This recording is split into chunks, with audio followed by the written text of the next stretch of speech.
So we're going to start this evening with that, God in Our Culture, American-Born Christianities. And so I'm glad that you're here. Again, you'll have to speak up if you have a question because of the way my screen is set up. I can't see you. So just jump right in there and say, I want to say something or ask something. Okay, so here we go. Um, just to remind you the overview, the reason that we're doing this is so that we're better prepared to share Christ when we have opportunity. Thinking again of 1 Peter 3:15, but in your hearts revere Christ as Lord. Always be ready to be prepared to give an answer to everyone who asks you to give the reason for the hope that is in you, that you have. Mixing up my translations here. But do this with gentleness and respect. So this evening we're going to talk about 4 different groups, and I put, if you notice on the title screen, I put the Christianities in quote marks because not everyone agrees that they're Christians. So I don't particularly want to debate that reality with you tonight. I want to present what they believe so that you have some basis for that, and you can. I have some opinions myself, and I'm willing to share those, but I'd rather spend the time talking about what they actually believe and promote, and then we can talk as it's helpful to you about that. So to give you a sense of that, I put this slide in there to kind of show you where they got started. The Mormons started in New York, went to Ohio, and then Missouri, and then Illinois, we'll talk about what happened there, and then ultimately ended up in Utah. Christian Scientists or Christ Scientists started in Massachusetts, and they're pretty much have always remained there. That's their headquarters. Seventh-day Adventists started in New York as well, moved to Michigan for a number of years, and then in the 80s moved back to Maryland. And then Jehovah Witnesses had their beginnings in lower New York State, and their headquarters have remained there throughout the years. You may be saying to yourself, wow, what in the world was going on in the upper New England states? And if you have heard any church history, then you'll might recognize the terminology Great Awakening, Second Awakening. And they had their beginnings during the years of the Second Great Awakening or the Second Awakening. And the cynics about religion have called that area of the United States the burnt over district because so many waves of revival, fires of revival went through that part of the country that the cynics would call it the burnt over district. So we're going to start with the Mormons. Their formal designation or title, what they call themselves, is the Church of Jesus Christ of Latter-day Saints. And so their official name indicates their self-identification as Christians. They see themselves as Christians. The latter day part distinguishes them, this church, from other churches because they believe in former days those churches kind of got off track and with the true gospel of Jesus, and so they were founded to correct that. That's their understanding. Mormons, I have a little trouble here with my remote. They call themselves saints because it's a New Testament word for church membership. And the word, the designation Mormon, actually comes from the Book of Mormon.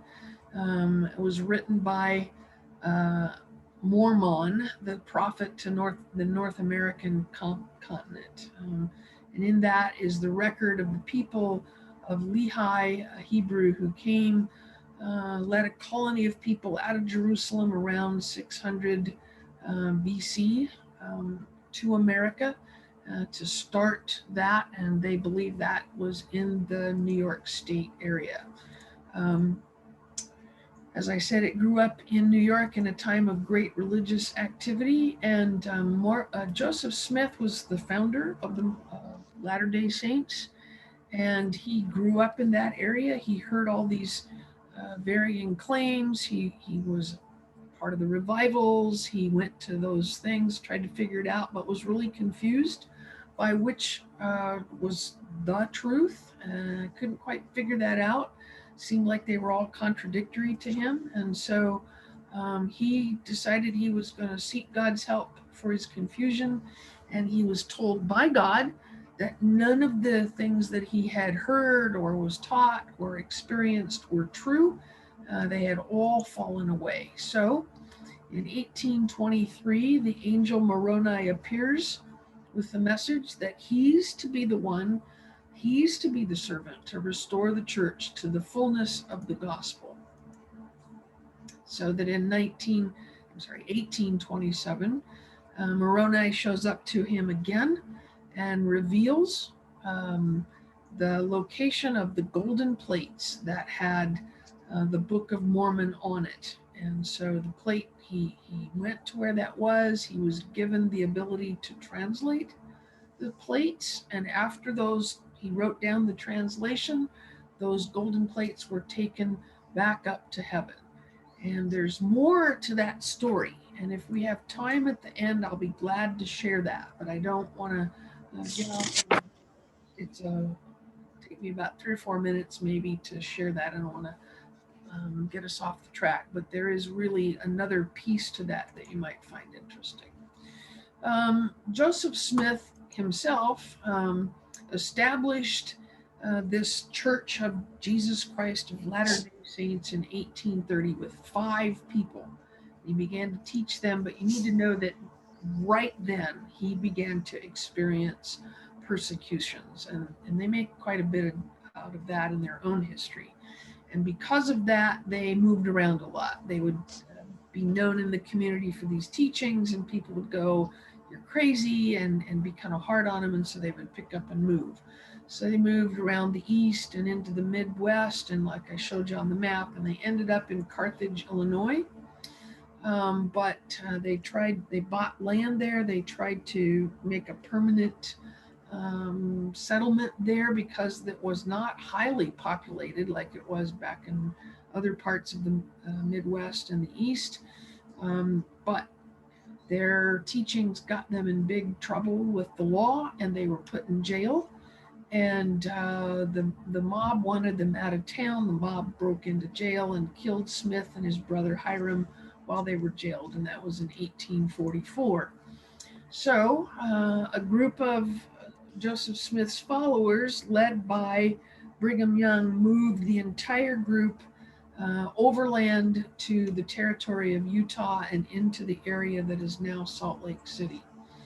And Salt Lake City was then, it took them quite a while to do that. The famous overland trip they made mostly by hand carts.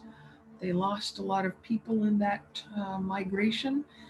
So people had carts and they pulled them from Illinois to Salt Lake City. And if you've traveled across the Midwest, you would know that is not an easy trek by horse, wagon, or on foot. And so they did lose quite a few people, but they ended up there in Salt Lake City. And in 1847, they decided this would be their new headquarters, their Zion.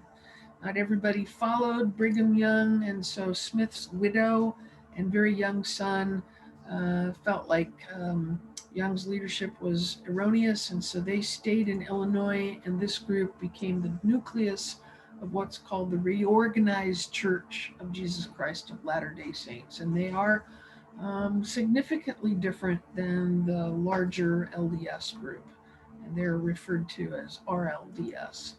And their headquarters are in Independence, Missouri. So their early practices right from the start got them into kind of a pickle. Joseph Smith had these revelations from God, commanding, this was the most controversial of them, that men should have more than one wife. Polygamy. I think I misspelled that. I did. It should have an M in there. Sorry. Polygamy. He instituted that practice himself by having more than one wife, and that began in 1843. And you could see why folks back in the Midwest would be a little bit up in arms about that. That public outcry against them was fantastically huge. And when Utah petitioned for statehood, and they started that petition for statehood in 1849, they had within the state statutes provisions for polygamy. And the U.S. government and lots of people said, ain't happening unless you get rid of that proviso that polygamy is not lawful. And that took them until 1890 to take that out of their petition for statehood. And so in 1890, the church leadership announced that that practice was no longer approved, but they still practice it. Not all of them, but there's still places they practice that. They believe that the Book of Mormon is significantly important to them. It's on the same level as the Bible. So what they don't get out of the Bible, they get out of the Book of Mormon. And what they get out of the Book of Mormon supplements what they get out of the Bible. Another piece of information or inspired literature for them is called the Doctrine and Covenants, and it's a collection of new revelations that have been given to the church through their apostles over the years. And they have specific purposes behind those revelations. For example, and I don't recall exactly when this happened, but one of their significant, even today, teachings is that, we'll talk about this, that you avoid intoxicants. And that came to them as a revelation to the leadership. And it's in this Doctrine and Covenants. Pearl of Great Price were the revelations that were given specifically to Joseph Smith. And then they have what they call the 13 Articles of Faith based on those two writings together. And they hold those equal to the Bible. They believe in a Trinity, but not like what you and I think of when we think of Trinity. They think of Father and Son, but Father and Son are separate from each other, completely separate. The Spirit is separate, and they're united in purpose. So that's why they call it the Trinity, but they're not. It's not a single Godhead. It's three gods. Father and Son have physical bodies, much like our own, and that's a direct quote out of their scriptures, their teachings, Doctrine and Covenants. And they still believe that the Holy Spirit is a spirit. When it comes to people, they believe that people have absolute free will. They call it free agency. And that everyone is to be held accountable for his or her own sins. And people, that doesn't sound too different than what we believe. But where this changes for them is that they believe that people come to this earth from a pre-earth existence. They're a spirit, and they have an ability to choose between right and wrong, and that people come to the earth into a baby at that birth moment, and the ability to choose right and wrong is the most important thing that we've been given. How does one get out of that problem? Where do you get saved? What is salvation to them? It comes by faith and works. And your salvation may be lost by lack of effort to live the gospel. Again, that's a quotation out of their materials. They believe that humans have degrees of exaltation when you leave this life. Heaven is divided into different realms. The highest realm is available only to those who fully follow the laws of the church. And in the highest realm, a person becomes a god. And I need to say that that person needs to be male and married.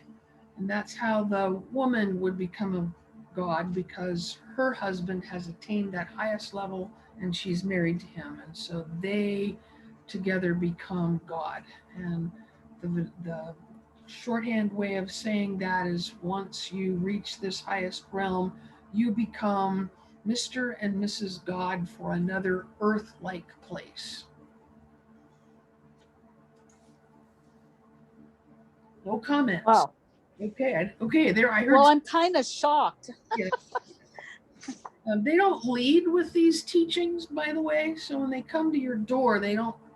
That's not what they're interested in sharing with you at the beginning. But it's clearly there in their teachings. You don't have to reach the inner circles of their life in the church, the Mormon church, to hear that. You can go to the bookstore and pick up their material, and it'll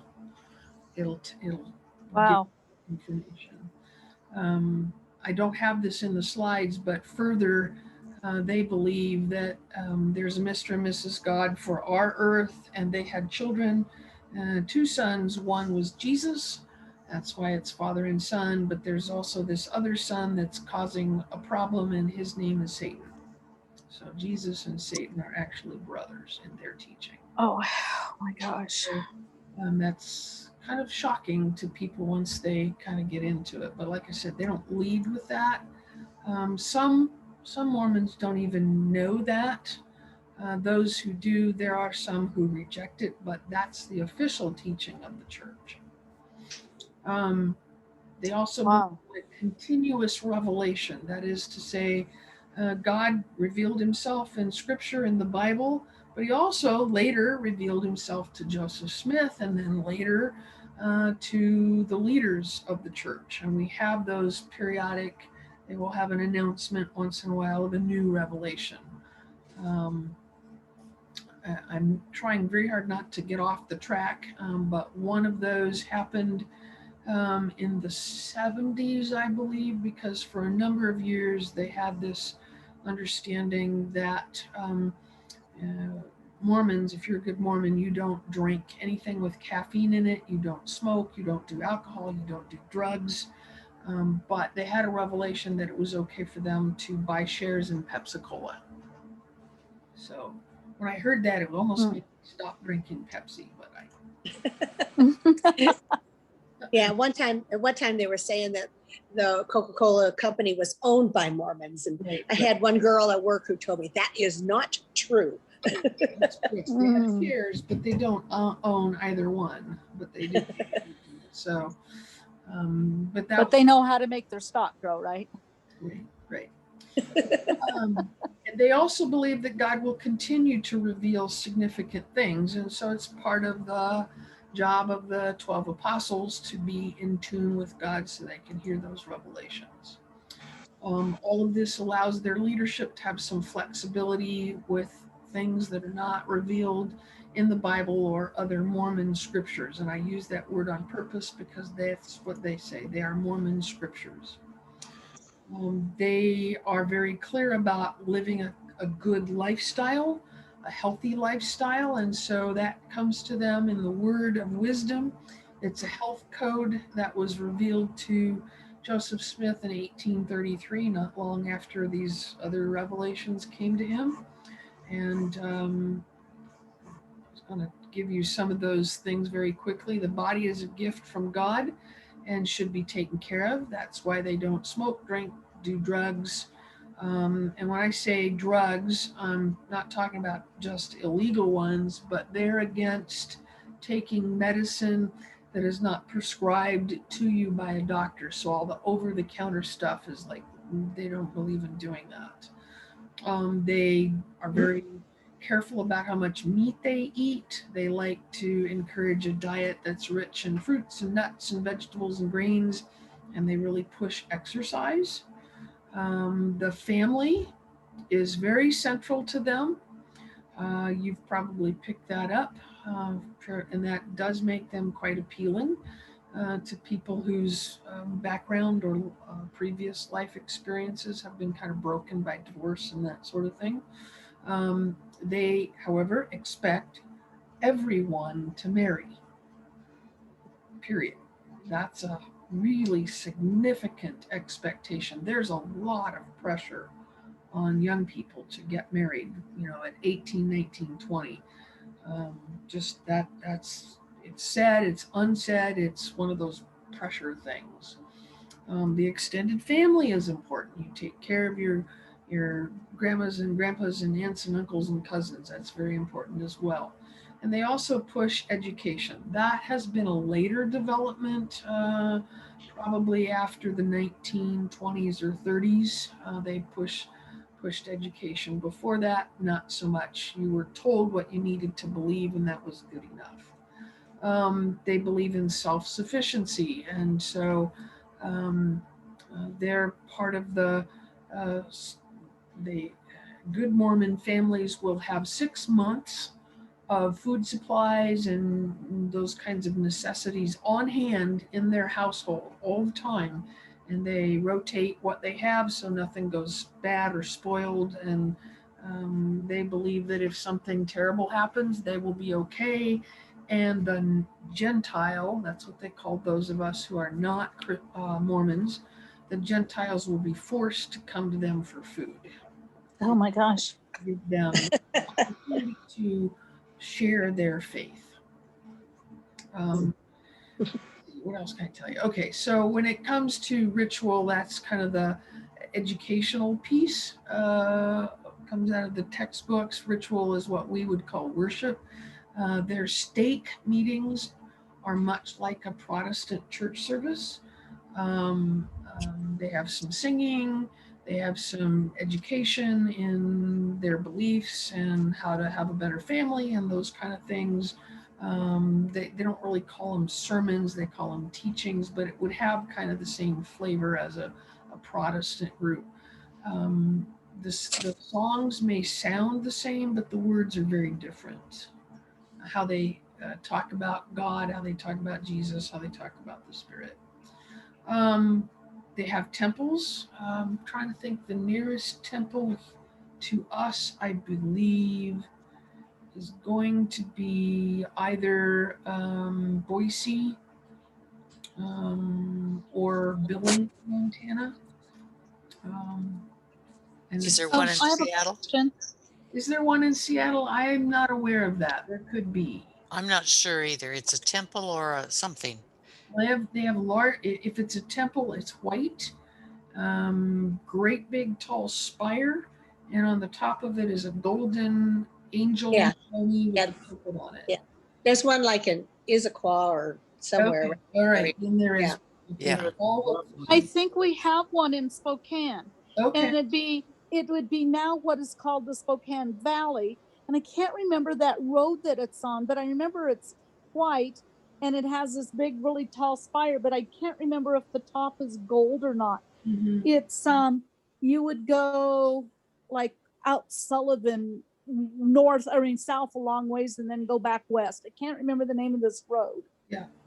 But Yeah. I think there may be one here. Okay. All right. I just haven't remembered seeing it. Not that I go around looking for them, but Well, I was told that nobody can go in that one but Exactly. certain people. exactly. The only people that can go into a temple are Mormons who have a recommendation. It's called a temple recommend from the leader, their bishop at the steakhouse. We don't really know exactly what goes on there because part of going in and participating in that comes to you with the promise that you won't tell anybody.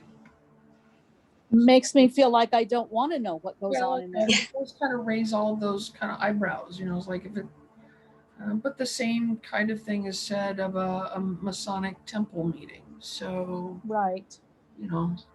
I think we need to be cautious about what we assume or presume there. Right. When they do build a temple, they will open it to the public for a short period of time, and you can go in and see what it looks like, and they'll show you around, tell you why things are there and why they do what they do. Once they close that, though, to the public, they take out everything, the carpet, the chairs, the plants, and get rid of it. I mean, they throw it away. It's because it's been defiled. And then they go back in and put all the stuff for just Mormons who have fully dedicated themselves so that it doesn't get. Wow. Their organization, how they believe things should be put together, is that they believe that society should be built on a theocracy. That is to say that the church is in charge. The church is under the direct rule of God, and the church is in charge of society. So the highest leaders of the church would then continue to have these revelations of God about what should be done and how it should be done and when it should be done. The presidents of the church are considered prophets of God. And I don't remember the current president's name. I used to kind of keep track of that. But if you live in the Utah area, he will show up in the news quite a bit. The president plus two counselors make up the first presidency, and then the quorum of the 12 apostles advise the first presidency. So there's this kind of 1, 2, and then 12 organization, and they feel that that reflects what they read in the New Testament. Jesus, Peter, James and John, and then the other disciples. So they kind of base it on that. They believe significantly in the priesthood, what they call the priesthood. It reflects the primitive church before it fell away from the true church. To be part of the priesthood, you have to be male, period. Only males can be priests, and you have to be 12 or older. There are 2 divisions in their priesthood. One is called the division of Melchizedek out of the Old Testament, and the Aaronic, not ironic, but Aaronic division. Your movement into those divisions depends on your study, carrying out duties, being a good Mormon. Being a priest gives you a certain amount of authority to work or act in the name of God. Another piece of their organization is their missionary work, and that's what we know them a lot for. You will go on a mission for up to 2 years. When you do that, you have to do it at your own expense. Your family might support you, but you save up money, you work to do this. The church does not pay you to do this. You go from house to house, you are looking for converts. Most of the time we see young men doing it, but sometimes there'll be a couple or a retired couple that go out and do this. And then the other thing we know about their organization is the Mormon Tabernacle Choir. That's kind of their public relations group, if you will. Their music is beautiful. They put a full effort into that. Only the best of the best get to be in it. And if you listen to it, it is absolutely inspiring. If you listen to the words, maybe not so much. Okay. If you're interested in more, here's a couple of books that will be of interest to you.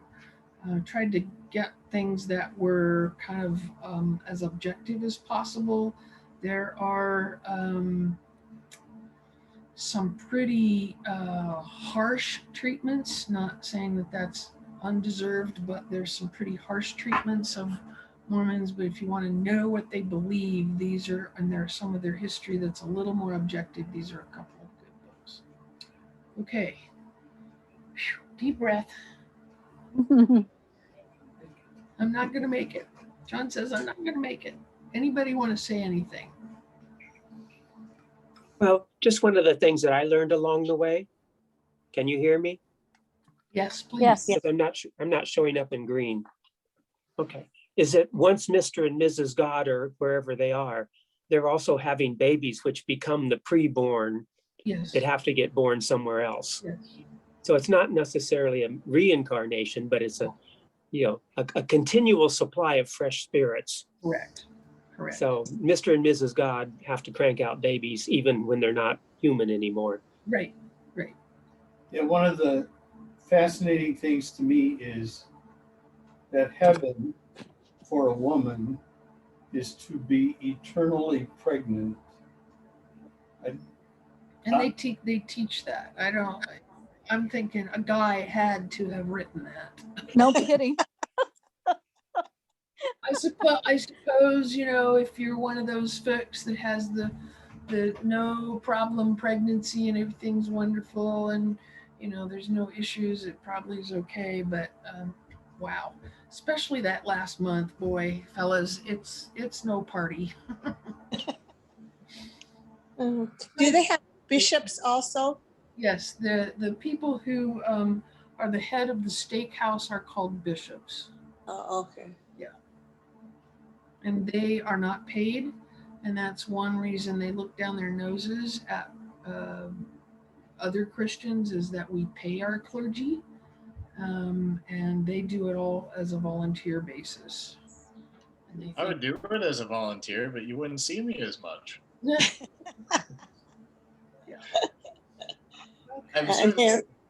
I don't want to put down the Mormons or lift them up, so I say this just as a neutral statement. But if our church at Engage did missionary work the way that the Mormons do missionary work, Mm-hmm. you have to buy a new building because we wouldn't see anybody. Well, I don't disagree with you, Pastor Devin, because they are motivated to do that, but the motivation is not for the other person. It is for their own salvation. Yeah, and that I would not push that. I just like their technique. Yeah, they're very relational. I had a couple of Mormon kiddos join a youth group that I was doing, and they had ulterior motives, and they tried to pick off a couple of our outstanding young men by luring them to dances so they could meet the girls. And I had to take these young men aside and say, I'm not telling you you can't go. I'm not telling you what to do. I'm not telling you what to do with your life, but you need to know why. And they were just appalled. One of them went just out of curiosity. He said, I'm sorry, but that was creepy. They kind of use teenage hormones to help with some of that. So I'm sorry to say that. Okay, let me move along. I want to move into the next group, Christian scientists or Christ scientists. Another group that emerged roughly in the same time frame. If you are a part of this group, you belong to the Church of Christ scientist, because they believe Jesus was truly the original scientist. It was founded by Mary Baker Eddy. She had some really significant problems, health problems, and she felt like she experienced miraculous healings in 1866 after reading the Bible and studying that. And so out of that experience came the Bible and Science and Health with Key to the Scriptures by her. And that book that she wrote becomes the source of the teachings out of that church. So they do read the Bible, but they also are a group that teaches Science and Health with Key to Scriptures by Mary Baker Eddy on a parallel with Scripture. What they believe is that God created everything good because God is good, and God can't create evil. So here's a statement that comes out of their teachings. The only reality that the evils of sin, sickness, and death have is that which we give them, because our erring human thought attributes to them a reality they do not have. So you have to kind of chew on that a little bit. So if it's bad, if it's evil, if it's destructive, it's that way because you have given it power of thought. Is that get turned on people? Well, if you would just believe differently, you wouldn't be sick. Yes, yes, yes. A little bit more into that. They believe that the power of God is for healing, and so they seek that rather than medical treatment. Now, kind of goes with what your question was implying, Pastor Devin. There's no pressure for you to seek a physician. You're encouraged to strengthen your faith, but if you do seek a physician, they say do that, don't mix the two. So you don't have to go to a doctor or you don't have to go to a doctor. That's not the point. Pick one and follow that through. Don't mix your medicines, as it were. They also are very clear in their teachings that cause and the cure of all illness is spiritual. It's not germs or bacteria or viruses. I haven't seen anything yet. I haven't really looked, to be honest, but I haven't noticed anything that's come out of the Christian Science writings about what they're saying about COVID. I don't know that. That might be an interesting sort of thing to check out. The practitioners of Christian Science aid those seeking Christian Science healing. So there are people they call practitioners. Closest we would understand that to be as a pastor, but they would never say that. They wouldn't call them that. Healing is by prayer, but it's divinely natural. So it's predicated on spiritual things, but it's also augmented by prayer. These things go together. Very quickly on this slide, they have some synonyms for God that try to get at those understandings, and there are those 7 things outlined there in that thing. Those are other names for God to try to get at this understanding that it's divinely natural healing that happens for us. The church is totally focused on Jesus the Christ. They do accept Christ as the incarnation.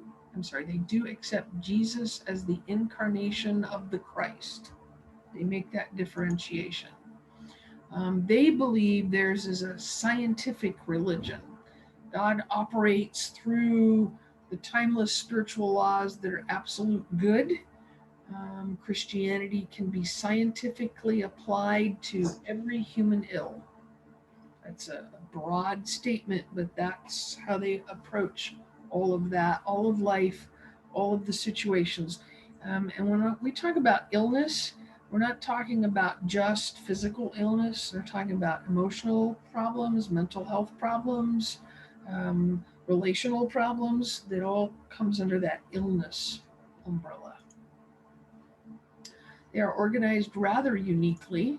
They do meet on Sundays. Most of what happens on a Sunday meeting is determined by the mother church, which is back east, and they will send out, this is what you do this week, and everybody does the same thing. They have some midweek services, and those are focused on Q&A.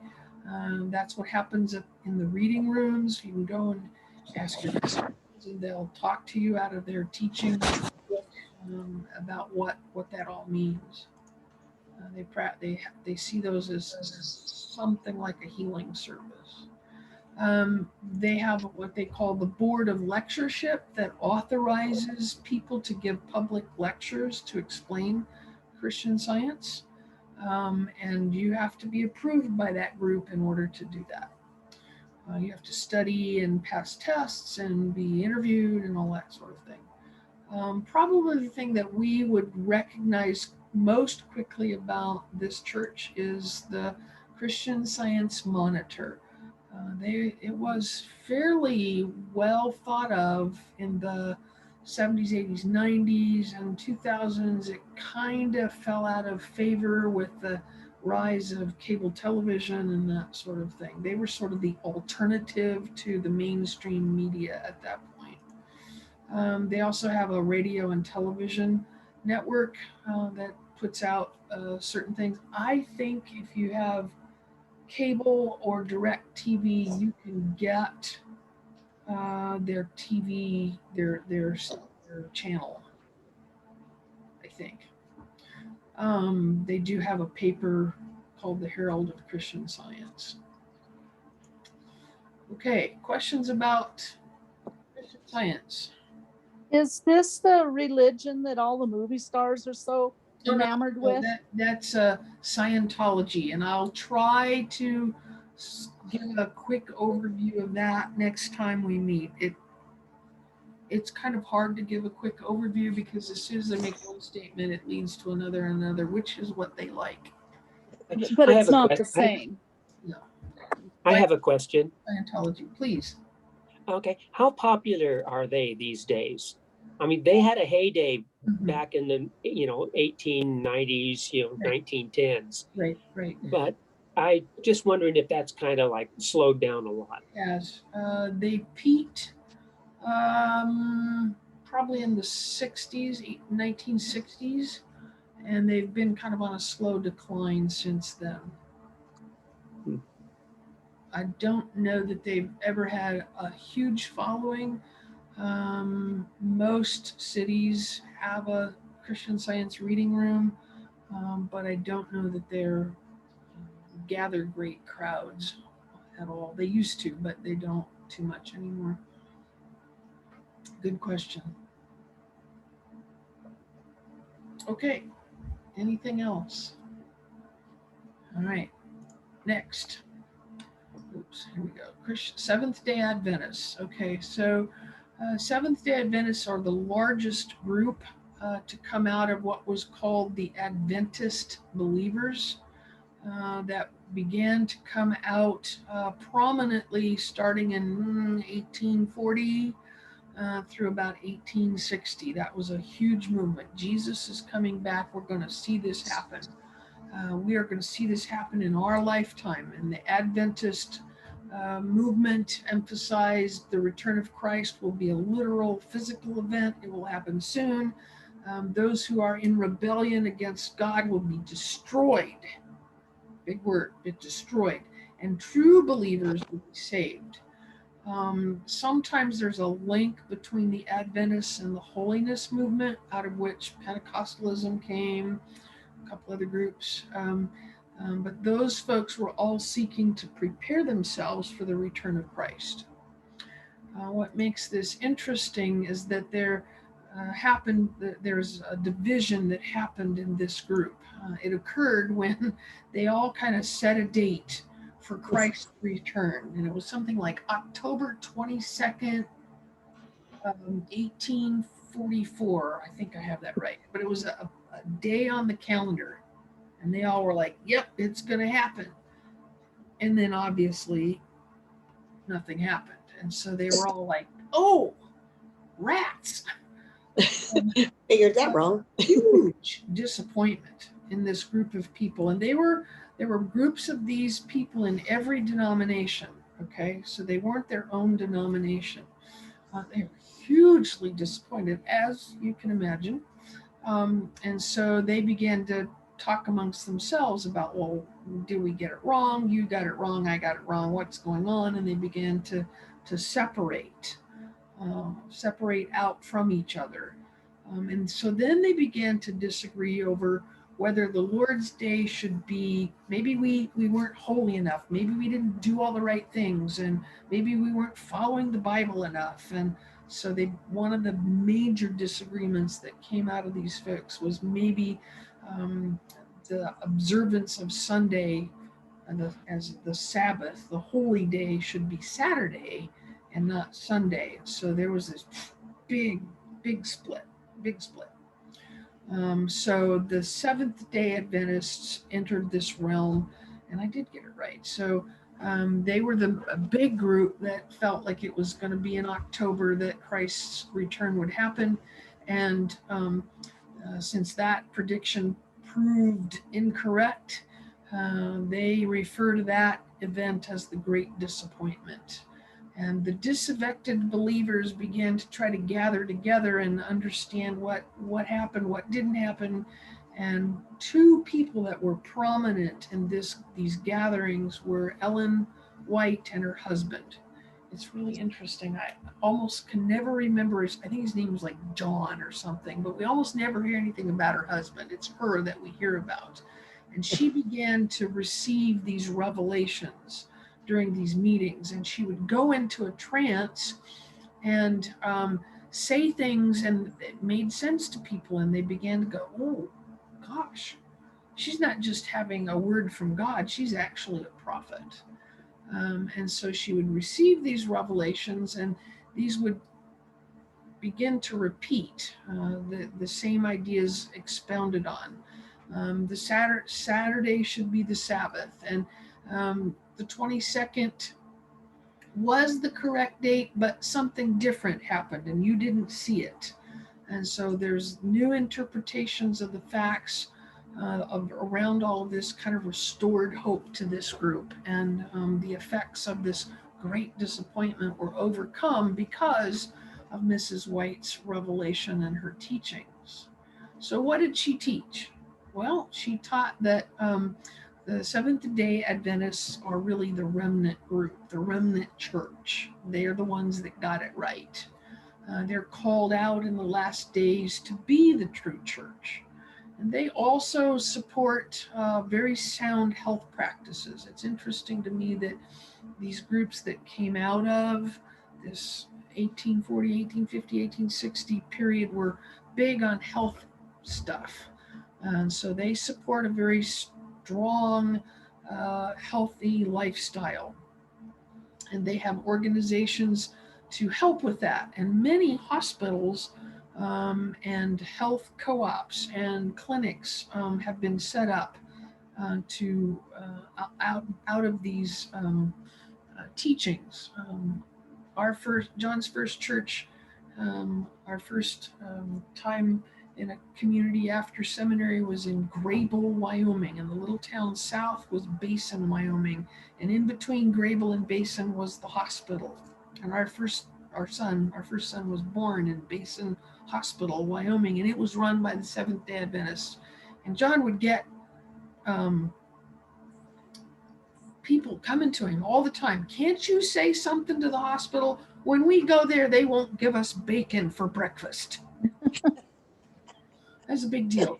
They follow kind of an Old Testament practice of dietary things. If you remember the kosher laws, well, they tend to follow all of that. And so in a rural ranching community, and you don't get your bacon for breakfast when you're in the hospital, there's a problem.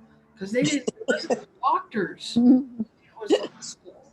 Okay, they just didn't have ham or sausage or pork or any of that stuff. And in that regard, they kind of resemble LDS teachings in this healthy practice stuff. Like I said, they abstain from pork. So those are some things that kind of set them apart from other Christians. A lot of their other teachings tend to be pretty much in line with what you and I would recognize as Orthodox. My cousin is a Seventh-day Adventist, and they're vegetarians. Okay. So there's a certain amount. Right. And his sister's, he's preached to his sister, who's a wonderful Christian, many, many times, trying to convince her to go the way of the Seventh-day Adventist. And she says she said one thing, they don't believe in divine healing. And my mom goes, no, that's not true, because she had an aunt that was Seventh-day Adventist. And she said she was prayed for and was healed. So I know that, so I don't know if that's just some of them that don't believe in that. And, yeah. And also, my cousin also said that they don't believe in hell. So I don't know about that. Yeah, that's part of that. And the evil people will be destroyed. If you destroy evil, there's no need for a physical hell. They tend to go in that direction. So, like I said, I think that by and large, we might recognize ourselves in most of their teachings, not all of them. I have a question. Sure. Don't they have missionaries or whatever come around and they teach only the revelation? Like they have revelation seminars? Maybe. Hmm. I'm not sure I know that piece of it. That makes sense, though, if you put it with the fact that they are looking for the return of Christ and they want to be well prepared for that. That would make sense to me. Yes. Okay. Comment. Yeah. Okay. Again, I'm not showing up in green, so I don't know if I'm talking or not. We can hear you. Okay. Okay. One of the things that happened during that 1840 to 1860 period, there were a lot of groups that were into utopian groups. Yes. Yes. So there was a secular part of it that didn't care about religion, but they were all going to run off and live together and be perfect. Right. And one of the other characteristics of all these religions that got started then, whether it's Jehovah's Witness or Mormons don't have a hell either. Correct. They've that same time period wrote out the existence of hell. Because we'll get to Jehovah Witnesses that don't have a hell. Right. Mormons don't have a hell. Christian Scientist says hell is all in your mind. Right. So right. And that came out of the Millerite, after Miller, his last name was Miller, the Millerite movement that really struggled with a good God. What if there was a good God, why would there be a hell? And out of those arguments amongst Christians, we see these things begin to bubble up. You're exactly right, Patrick. But during that time period, that seemed to be, well, if you follow that after the Great Awakening, where everyone said they better turn or burn, then in the Second Great Awakening, they know we're not going to burn because hell doesn't exist. Some would say that, yeah. Yeah. So they sort of wrote hell out of the theology. Yeah, exactly. That's why there was such controversy during that time. I find it ironic that they wrote hell out of Christian thinking, in their minds, Christian thinking. And it was at the end of this period that we had the Civil War that just about destroyed the country. Right. They'd already been through hell and they don't want to go back. Exactly. Yeah. But what some people say with back to the Mormons is hell is actually the first layer of heaven. Yeah, I've heard that. I've asked a couple Mormons and they kind of cocked their head at me when I asked them that question. And so I don't know if I talked to the right people that knew enough, or that was something that was new to them, or it was like, that doesn't sound good, so I'm not going to admit to it. I'm just not sure. Yeah. Well, that's what I heard from people. Yeah. Okay. All right. But my comment is basically all these groups wrote hell out of existence. Yes. And that reality has found its way into what we would call some mainstream groups as well. I think disciples in the Christian church struggle with the concept of hell. And the disciples church and the Christian church are cousins to the Baptist church because they were split off from the Baptists in the 1860s. Yeah. I can't speak for all seminaries, but I know some are trying to discourage the thought or study of hell. Yes, and that also was a part of what turned out to be later. It was called the Fundamentalist Modernist controversy that swept through all of the American, well, all of Christendom, starting in the 1870s, and it grew to a head in the 1920s. And that concept of hell was one of those big things. And trying to understand the Bible through the lens of actual science was another piece of that. And it just did some crazy stuff. And that's where we have 47,000 different kinds of Baptists that all started in about 1870 through about 1934. I think somebody said, when you've heard of a dog called is it Heinz 57 mix? Yeah. That's Baptists. You can find just about any kind of Baptist you want. I think there's something in the United States, something like 76 or something different brands of Baptist. Wow. Yes. We even have Seventh-day Baptists. Yes, there are Seventh-day Baptists. They meet on Saturdays. They look a lot like us. They just meet on Saturdays. They believe a lot like us. They just meet on Saturdays. Our pastor in Clay Ellen, Washington, was raised as a Seventh-day Baptist. Huh. Look at that. Okay. Good comments. Good comments. Okay. I don't have too many slides left. Jehovah Witnesses. Last of these four major groups like this. And there are others, but these are the four biggies. Okay. So Jehovah Witnesses, their official name that they adopted in 1881 is called the Watchtower Bible and Tract Society. They don't consider themselves a church, believe it or not. Rather, they see themselves as Bible students and publishers of God's Word. And their whole bent is to make public, both in print and in word, the Bible, the teachings of Scripture. Okay? You may say, well, that doesn't sound too bad. We'll talk about why that can be problematic, and there's a question mark as to whether they should be considered fully Christian. They were organized by Charles Russell in 1880. So they're kind of at the end of this unrest in American Christianity during that era. So what do they believe then if they're not a church? Well, they believe that we are in the transitional times that precede the 1,000-year reign of Christ that's foretold in Scripture. And these times began in 1914. Yes, that is the beginning of World War I.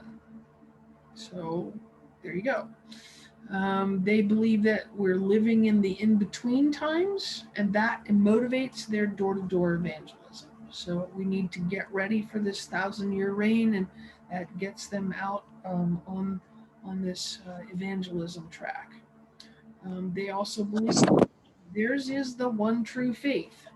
And you'll see that as a repeated phrase in some of these groups. Mormons believe the same thing, that they are the true church. So they have their places to gather, but they really focus on Bible study and discussion, not so much worship. Their teachings are supported by this, and it is elaborate, deal of scripture referencing, and this leads to this and this leads to that, and so their teachings are all supported by that. And if you're a Jehovah Witness, you learn those chains of connections. They believe that the Bible was accurately recorded but falsely or incorrectly translated. What does that sound like? Sounds like Joseph Smith. And so their translation is called the New World Translation, and it's correction of those errors.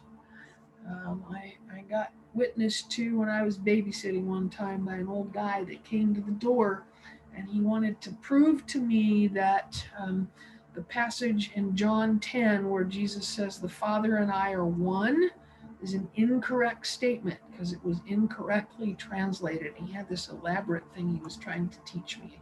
Like, I don't believe that. I'm already a Christian. So, but he was very thorough, and he knew his Bible. They believe that God is gathering the righteous to spare them from Armageddon, and there's only a limited number of people who will reign with God in heaven, and that number is 144,000, and that comes out of the book of Revelation, literal, and they believe that literally. How everybody else is okay though. They will be at peace and harmony on a restored earth. So this very small number will go to heaven, and the rest will be on a restored earth in a good place. Those are those that are called to separate themselves now from the world are to form this theocracy. So again, we are kind of in the Mormon idea, not ideal, but in the same way. So the community is under God's rule, and they maintain this separation by avoiding any kind of involvement with the political realm. The social realm, if they can manage that. If you're a Jehovah Witness, your friends are all Jehovah Witnesses, all the converted. You don't have friends outside of that. You don't do a lot of stuff outside of that. Another way that they do that is that they refuse blood transfusions. They want to keep themselves pure. And they read the Bible and say, well, there's no reason for all these parties. So they reject celebrating any holiday, including birthdays. Okay? So when the Pledge of Allegiance is there, they don't do that. And they don't celebrate Christmas, and they don't celebrate Easter, and they don't celebrate the 4th of July. Nothing. They don't have holidays. They believe that the reason for that separating out, not doing any of that, is that the three main strongholds or the three main allies of Satan are government, big business, and churches that teach the false stuff, which is everybody but them. So they push all of that away and stay away from all of that. So they won't serve in the military. They won't work for the government. They don't like doing business with big business, so they're not big Walmart fans. They believe all of these need to be destroyed: government, big business, and false churches, before God can recreate the world as God intended. So they're looking for that day. And so that's why they go out and do their kind of evangelism. If you'd like to know more about that, the chapter in that book I showed at the beginning, Communities of Dissent, History of Alternative Religions in America, has a really good chapter on more of their ideas. Well, I'm close to 8 o'clock. My clock says 5 after. Sorry. Any questions? I have one. Sure. Or comments? Yeah. Oh, that's more of a comment, but I might have it wrong. So I just want clarification if you know. Is it true that Jehovah Witnesses think that the only way to heaven is by your works, but you still don't know? It's still not a sure thing. God has to choose you. So, and I go, well, I remember talking to one once and I said, I said, I know I'm going to heaven and it's not by my good works. I just find that so silly. Yeah. That's why they're so persistent in their door-to-door witnessing, because that's part of their good works. That's really important. Wow. That's sad. It's a burden, I would think. Yeah. I would, yeah. Because you're always wondering, am I doing enough? But the part that gets me is it's not a sure thing. No matter, you can just be always doing and doing and doing, and there's no guarantee. Right. Wow. And somehow the ones that are kind of locked into that are okay with that. I talked to one time and I said, doesn't it bother you that over all these decades and all the Jehovah Witnesses, the chances of you being one of the 144,000 is pretty small? And the comment was, that's okay. Somebody will get there, and I trust that, and I'll be on a good earth, so it'll be okay. Wow. Okay. Stuff. Yeah. Weird. I always wondered why their churches or their buildings never had any windows. Windows, right? Oh, just would drive me. It drives me crazy. It makes it look like it's something going on in there that's not supposed to be going on. I don't know. It's just kind of weird. It is weird. I guess I just don't don't want to be distracted by the outside world, probably. Yeah, but in a way, they've taken the